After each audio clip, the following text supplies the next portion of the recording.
여호수아서 말씀을 우리가 살펴보는 가운데서 1장이 준비 기간이라면 실제로 가나안 땅으로 들어가는 내용은 3장에 등장합니다. 뜬금없이 2장은 그 준비하고 약속을 받고 명령을 받는 그런 상황이 끝난 다음에 갑자기 정탐꾼을 보내는 이야기가 나옵니다.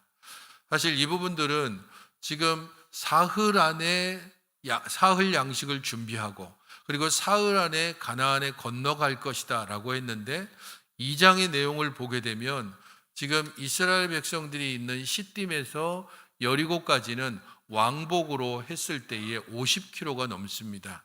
그렇게 봤을 때 가는데 하루, 오는데 하루, 그리고 이곳에서 또 여리고에서 하루를 또 묵었다고 하면 3일은 훌쩍 넘어갑니다. 최소한 4일에서 5일 정도의 기간이 이 여리고에서 있었던 일이라고 볼 수 있습니다.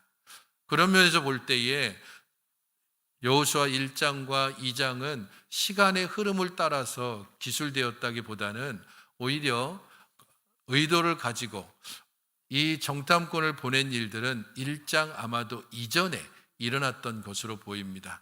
그래서 1장 이전에 이것들이 있어지고 그 다음에 그 일들로 인하여서 당함과 담대함을 얻고 그 안에서 지금 이스라엘 백성들이 가나안으로 건너갈 준비를 하는 것입니다.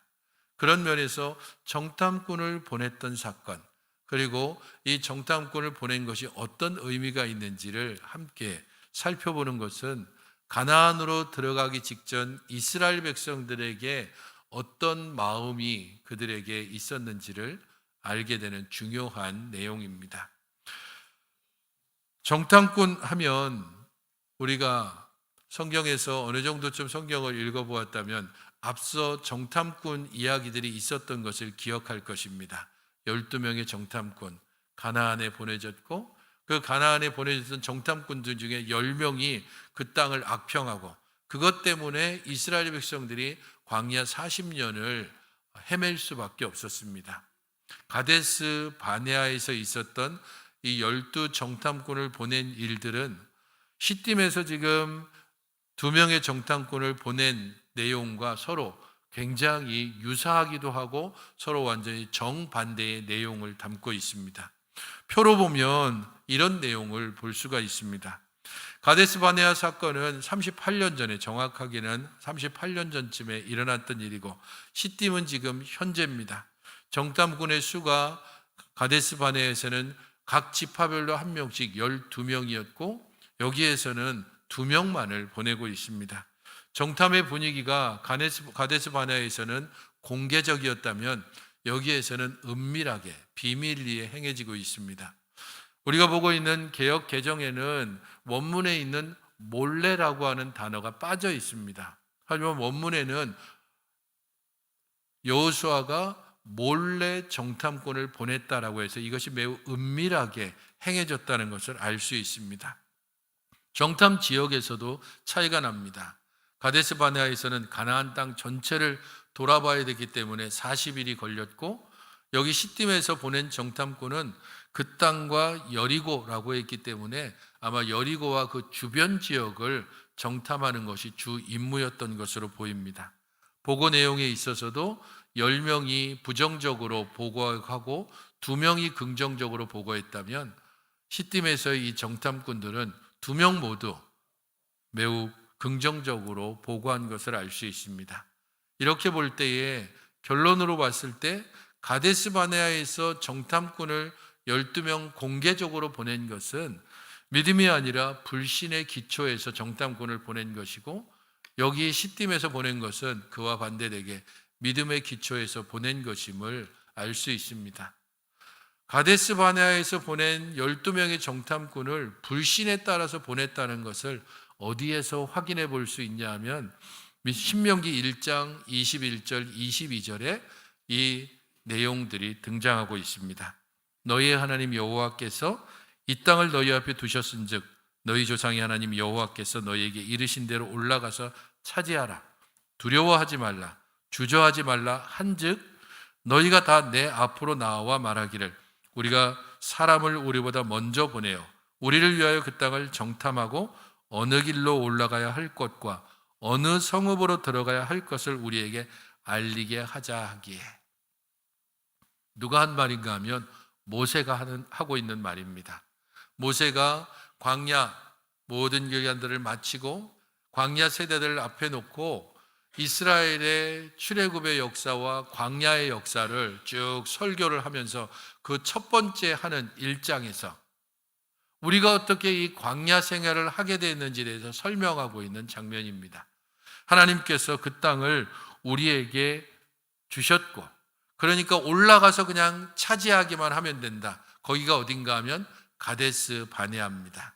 그곳에서부터 출발해서 가나안 땅으로 들어가면 일주일에서 열흘이 걸리지 않습니다.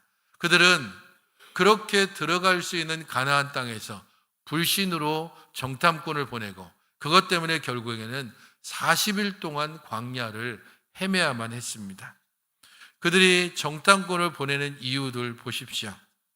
우리를 위하여 그 땅을 정탐하고 어느 길로 올라가야 할 것과 어느 성읍으로 들어가야 할 것을 우리에게 알리게 하자. 굉장히 합리적이고 그리고 충분히 이해가 가능하죠. 그 땅이 어느 땅인 줄 알고 그 땅에 대한 아무런 지식이나 정보도 없이 우리가 어떻게 올라가서 그 땅을 차지할 수 있습니까? 괜히 못 모르고 갔다가 매복에 걸리거나 혹은 잘못된 곳으로 들어가서 헤매다가 떼죽음을 당하면 어떻게 합니까? 그러니까 어느 길로 가야 할지, 어느 성읍으로 가야 할지 미리 사람을 보내서 지도를 그리고 난 다음에 작전을 세워서 갑시다. 합리적이긴 하지만 이것이 얼마나 불신에 가득 찬 말인가 하는 것은 그들이 지금 시내산에서부터 출발해서 이곳 가데스 바네아까지 어떻게 왔는지를 잊고 그리고 그것을 지금 기억 속에서 지우고 이 말을 하고 있는 것입니다. 이스라엘 백성들은 출애굽하고 시내산에서 하나님과 언약을 맺은 후 성막을 다 짓고 그 다음에 출발해서 가데스 바네아까지 이르렀습니다. 그때에 그들 앞에서 항상 그들을 이끌어갔던 것은 구름기둥과 불기둥입니다. 구름기둥과 불기둥이, 구름이 떠오르면 그들은 쉬고 싶어도 즉각 짐을 싸서 구름이 움직인 대로 따라가고, 자신들이 계속 전진하고 싶어도 구름이 머무르면 그러면 거기에 머물러서 몇 날 며칠이고 쉬어야 했습니다. 하나님께서 항상 앞서가셨고 하나님께서 항상 길을 헤쳐가셨고 하나님께서 항상 그들의 길을 인도해 가셨습니다.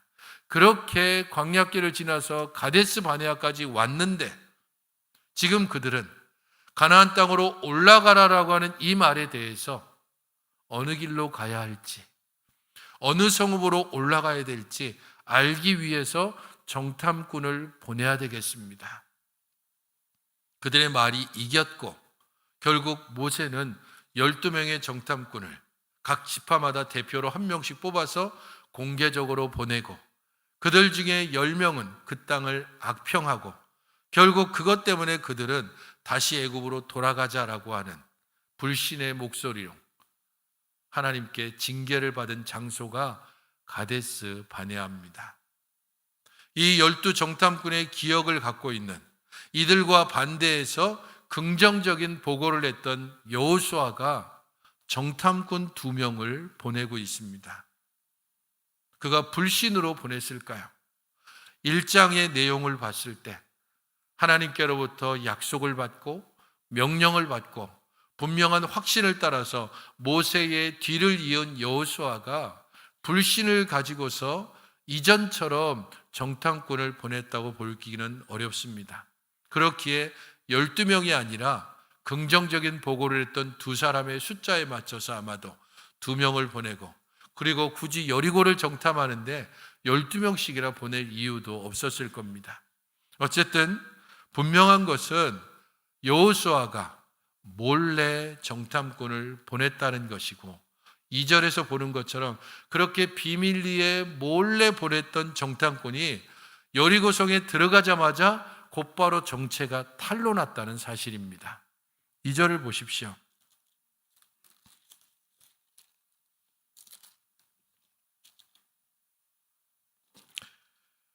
보소서, 이 밤에 이스라엘 자손 중에 몇 사람이 이 땅을 정탐하러 이리로 들어왔나이다. 2절에서 그들이 지금 몰래 들어갔는데 그 몰래가 완전히 무색하게 즉각적으로 그들의 정체가 발각되고 왕에게 보고가 됐다는 사실입니다. 왜 그들의 정체가 그렇게 즉각적으로 발각될 수밖에 없었는지 이유는 알 수 없습니다. 성경에서 우리가 가르쳐 주지 않는 것을 상상력을 동원해서 성경이 허용하는 범위 안에서는 생각해 볼 수 있습니다. 하지만 그 범위를 벗어나면 자칫 잘못될 수 있습니다. 그런 면에서 상상력을 발휘해 본다면 지금 여리고성 사람들은 극도로 예민한 상태입니다. 뒤에 우리가 함께 읽었던 라합의 고백을 보게 되면 그들은 성문을 굳게 걸어 잠궜고 간담이 녹았고 그들이 마음이 엄청나게 지금 두려움에 떨고 있는 상태입니다. 건너에 있는 이스라엘 백성들이 곧 강을 건너와서 자신들을 칠 것이라고 하는 두려움 때문에 극도로 경계하고 있었던 이들에게 어쩌면 최대한 변장하고 그렇게 몰래 숨어 들어왔다고 생각한 이스라엘 사람들은 이 정탐꾼 2명은 쉽게 발각되기 쉬웠을 것입니다. 수상한 이방인이 왔습니다. 이렇게 말하는 게 아니라 2절을 보게 되면 이스라엘 자손 중에 몇 사람이 이 밤에 왔다라고 분명히 말합니다. 그리고 이 보고를 들은 여리고 왕은 즉각적으로 어디 있어 이러면서 막 찾는 게 아니라 라합의 집에 사람을 보내서 그 사람들을 끌어내라라고 이야기합니다. 정탐꾼의 정체는 즉각적으로 발각됐습니다. 여호수아의 전략, 여호수아의 작전은 완전히 실패할 수 있는 상황이었습니다. 하지만 4절과 6절 라합이 했던 행동이 거기에 또 기록되어 있습니다. 4절을 읽어보시겠습니까? 시작.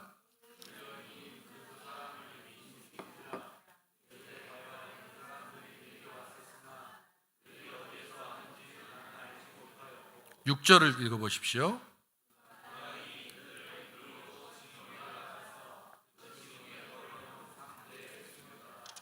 이미라고 2번씩 이야기하고 있습니다. 라합도 정탐꾼의 정체를 이미 알아차렸고 그리고 여리고 왕과 그 부하들도 정탐꾼의 정체를 이미 알아차렸습니다. 문제는 누가 더 신속하게 움직이냐라고 하는 부분에서 라합이 훨씬 빨랐습니다. 6절에서 이미 그들을 이끌고 지붕에 올라가서 그 지붕에 버려놓은 3대에 숨겼다. 이 행위에 대하여서 신약 성경은 라합의 이 행위를 믿음에 따른 행위였다라고 그렇게 해석하고 있습니다. 히브리서 11장 31절입니다. 읽어보시겠습니까? 시작.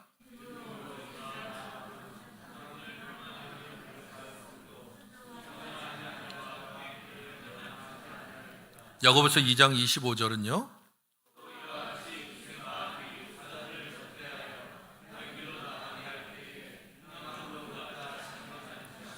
라합에 대해서 마태복음에 나오는 그 족보와 다르게 라합에 대해서 등장하고 있는 2가지 믿음과 관련해서 라합을 언급하고 있습니다. 믿음으로 기생 라합은 정탐꾼을 평안히 영접했다. 그리고 이와 같이 기생 라합이 사자들을 접대하여 다른 길로 나가게 할 때 행함으로 의롭다 하심을 받은 것이 아니냐라고 야고보서는 이야기하고 있습니다. 믿음으로 정탐꾼을 볼 때에 영접했고 행함으로 이 정탐꾼들을 숨겨줌으로 자신의 믿음을 증거한 것입니다. 특별히 야고보서 2장 25절에 기생 라합이 사자들을 접대하여라고 했을 때 여기서 사자들을 천사라는 단어를 쓰고 있습니다. 보이는 것은 이스라엘 사람이고 정탐꾼이고 이 여리고 성을 대적하는 사람들인데 라합은 그들을 어떻게 대접하고 있다고요? 천사처럼 대접하고 있습니다.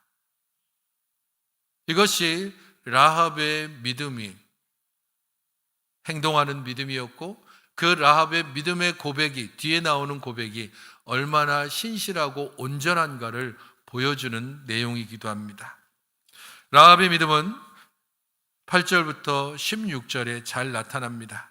그가 이런 믿음을 어떻게 가지게 되었는지에 대하여서는 9절, 10절, 11절이 아주 짜임새 있게 우리에게 제시되고 있습니다. 9절, 10절, 11절에 가장 중심되는 내용은 사실은 10절입니다. 10절을 보십시오. 같이 한번 읽어보시겠습니까? 10절입니다. 시작. 이는 너희가 애굽에서 나올 때에 여호와께서 너희 앞에서 홍해물을 마르게 하신 일과 너희가 요단 저쪽에 있는 아모리 사람의 두 왕 시온과 옥에게 행한 일, 곧 그들을 전멸시킨 일을 우리가 들었음이니라. 10절은 라합과 여리고 백성들이 들었던 이야기를 두 가지로 이야기하고 있습니다. 하나는 하나님께서 애굽에서 너희들을 이끌어냈을 때 홍해물을 마르게 하신 일, 또 다른 하나는 그 일은 40년 전에 있었던 일이고, 그리고 또 다른 하나는 방금 전에, 얼마 전에 있었던 일입니다. 요단강 건너편에 있었던 시온과 옥, 그 강대했던 왕을 물리치고 진멸한 일, 그들이 그 이야기를 들었습니다. 그리고 나서 보였던 행동이 9절과 10절에 교차적으로 드러나고 있습니다. 9절을 보십시오. 9절에는 라합의 신앙 고백과 여리고 백성의 반응이 순차적으로 나옵니다. 라합의 신앙 고백은 여호와께서 이 땅을 너희에게 주신 줄 누가 알았다고요? 내가 알았다라고 라합이 고백합니다. 우리가 알았다가 아니고 내가 알았습니다. 우리가 들었는데 나는 하나님께서 이 땅을 너희에게 주신 것을 알았다라고 고백합니다. 하지만 그 이야기를, 하나님이 하신 일을 들은 여리고 백성들은 9절에 너희를 심히 두려워하고 너희 앞에서 간담이 녹았다. 상반된 반응을 보이고 있습니다. 나는 그 소식을 들음으로 하나님께서 이 땅을 이스라엘에게 주셨구나라는 것을 알았다고 라합이 고백한 반면, 그 소식을 듣고 여리고 백성들은 심히 두려워하고 간담이 녹았습니다. 이 이야기는 11절에서 또 다시 반복됩니다. 11절을 보십시오. 여리고 백성의 상태가 먼저 나옵니다.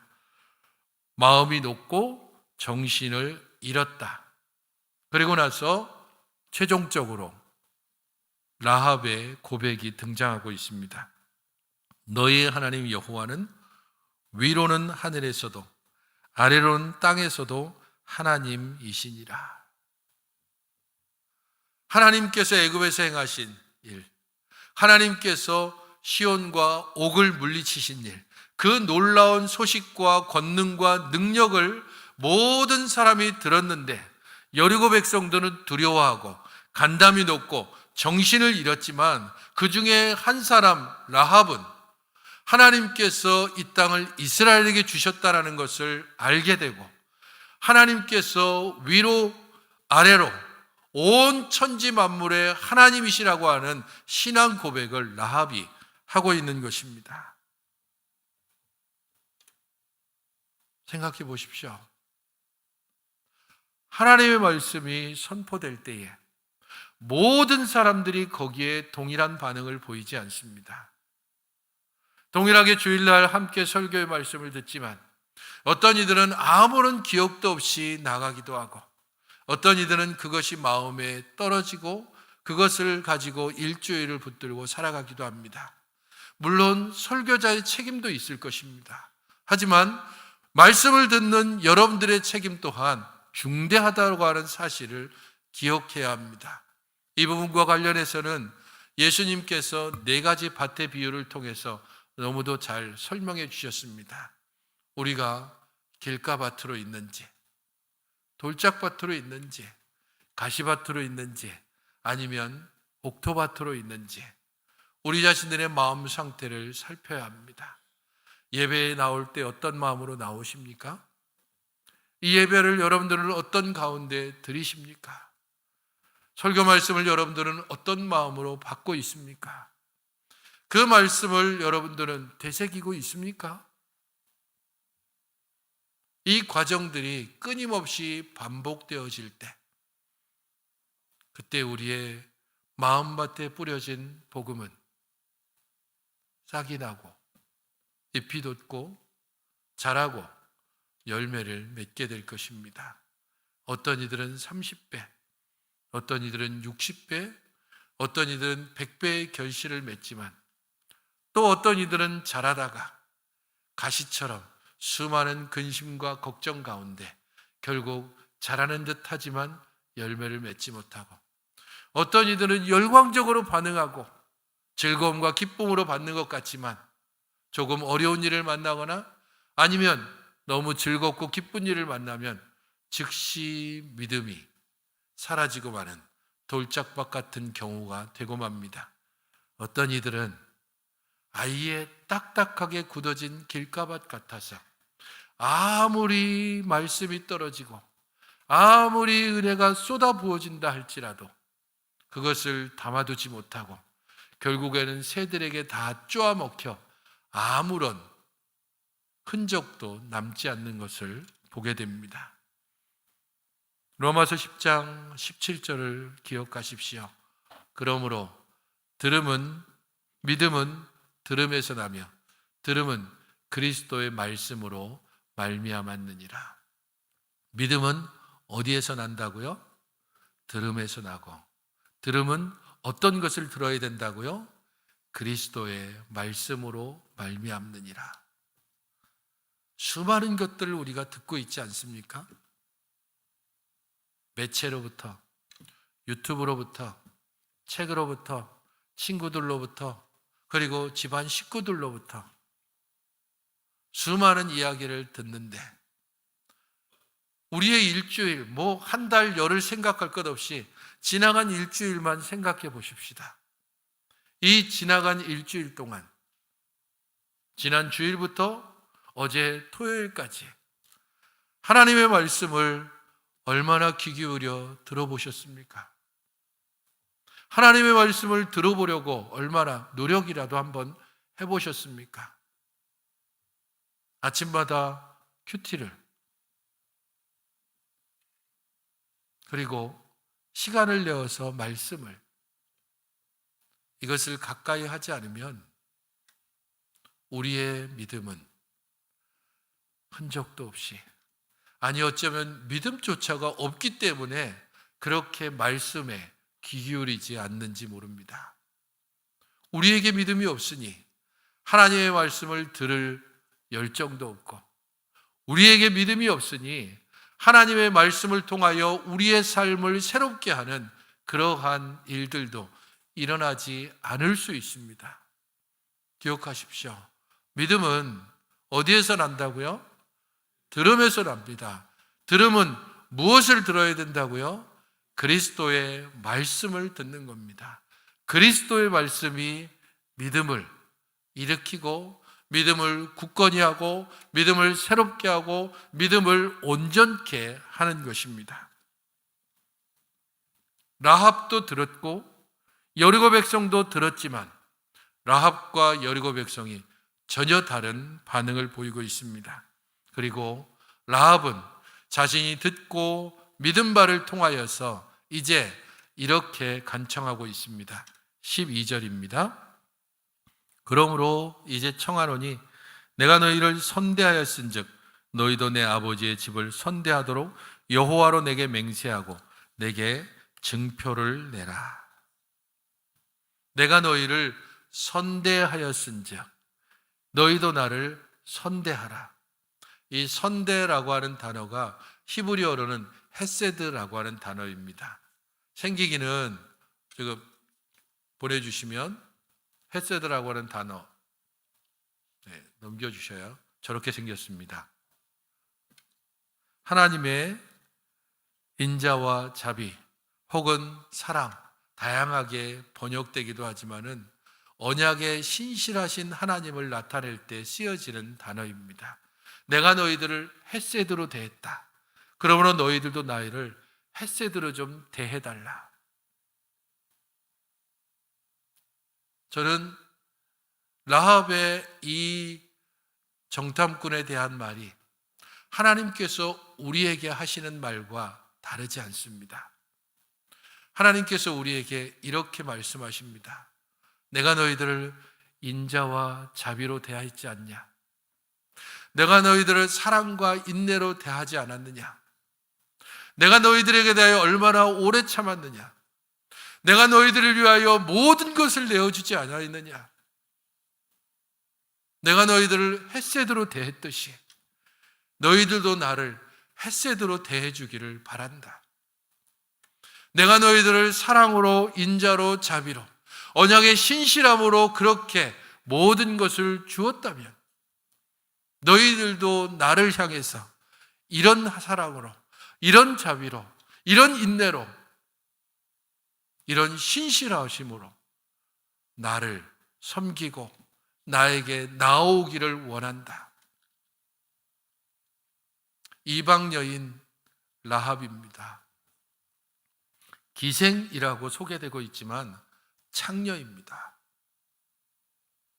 그 여인의 입에서 하나님의 목소리가 나옵니다. 내가 너희들을 헷세드로 대했지 않느냐? 너도 우리와 우리의 가족을 헷세드로 대해달라. 하나님께서 우리를 향해서 간절히 외치는 바로 이 말씀이 라합의 입에서 신앙 고백으로 나오고 있습니다. 민수기 23장 19절은 하나님은 사람이 아니시니 거짓말을 하지 않으시고 인생이 아니시니 후회가 없으시도다. 어찌 그 말씀하신 바를 행하지 않으시며 하신 말씀을 실행하지 않으시랴. 하나님은 인생이 아니시기에 우리를 사랑하시되 끝까지 사랑하십니다. 하나님께서는 선함만 있기 때문에 거짓이 없이 우리를 대하십니다. 우리 안에 수많은 여러 많은 갈등들이 누가 우리에게 한 말 혹은 그 사람의 웃는 것, 어떤 행동, 저게 무슨 뜻이지? 왜 저렇게 하지? 그런 수많은 갈등들, 혹시 무슨 의도로 숨기진 않았을까? 그런 수많은 생각들이 상대에 대한 불신 때문에 나오지 않습니까? 하나님은 거짓이 없으시니 거짓말을 하지 않으시고 인생이 아니시니 후회가 없으셔서 우리에게 약속하신 바를 그대로 행하시는 바로 그 하나님. 그 하나님이 우리들을 헷세드로 대하셨습니다. 우리도 하나님께 대하여 헷세드로 응답하는 것이 너무도 당연한데 우리는 바쁘다는 핑계로, 아직은 때가 아니라는 그런 어줍지 않은 핑계로, 내 것을 포기하지 않는 탐욕 때문에 하나님의 사랑에 온전히 반응하지 못하고 라합의 신앙 고백보다도 못한 삶을 살아가는 경우가 있습니다. 라합의 간절한 소망대로 우리가 하나님의 이 마음을 들을 수 있다면 그러면 우리의 믿음은 라합처럼, 라합보다 더 믿음의 결단으로, 행동하는 믿음으로 분명히 드러나고 그리고 분명히 고백되는 믿음으로 나타나질 것입니다. 라합의 이 고백과 관련해서 그가 얼마나 간절한지는 13절에 잘 나타납니다. 13절을 같이 한번 읽어보시겠습니까? 시작.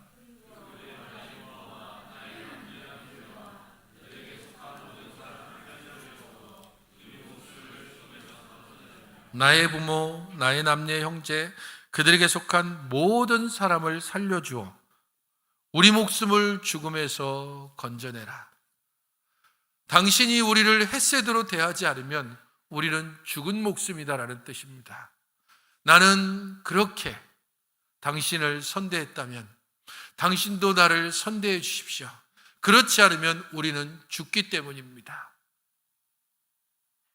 성도 여러분, 그러실 리가 없지만 하나님을 향하여 우리가 하나님의 이 사랑과 헤세드에 제대로 응답하지 않을 때 하나님의 마음이 어떠시지? 우리가 사랑과 진정으로 대했는데 그것을 복수와 원수로 갚을 때의 그 배신감을 하나님은 얼마나 많이 겪으셨을까? 하나님은 그 많은 후회와 그리고 배반의 세월 가운데서도 결코 변함없이 우리를 향하여 사랑과 자비로 베푸시는 하나님, 그 하나님께서 이방 여인의 이 외침을 통하여 이 땅에 있는 사람들의 외침과 소리를 우리에게 전하고 있습니다. 당신들이 우리를 사랑으로 대하지 않는다면, 하나님의 사랑을 먼저 입은 당신들이, 하나님의 은혜를 깊이 경험한 당신들이 우리를 사랑으로 대하지 않는다면 우리는 죽은 목숨입니다. 예배 때마다 우리가 십계명을 낭독하고 그리고 마지막으로 예수님께서 이것을 요약하고 있는 구절을 함께 낭독하면서 율법의 두 부분, 하나님 사랑, 이웃 사랑입니다. 하나님을 사랑한다면 우리의 이웃을 사랑할 수밖에 없습니다.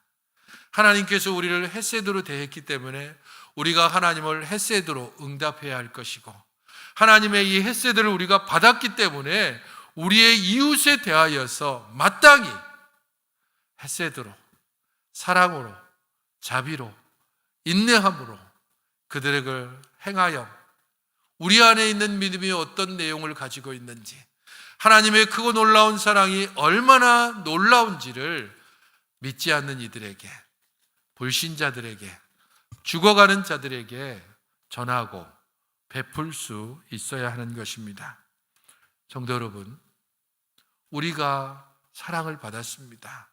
마땅히 거기에 응답해야 될 것이고, 또한 하나님께뿐 아니라 우리의 이웃들에게 동일하게 이 사랑을 가지고 행함으로 하나님이 주시는 놀라운 은혜를 우리만 누리는 것이 아니라 온 땅이 함께 맛보고 온 땅이 주께 돌아올 수 있도록 믿음을 따라 행하시는 여러분들의 한 주간이 되시기를 주님의 이름으로 축원드립니다.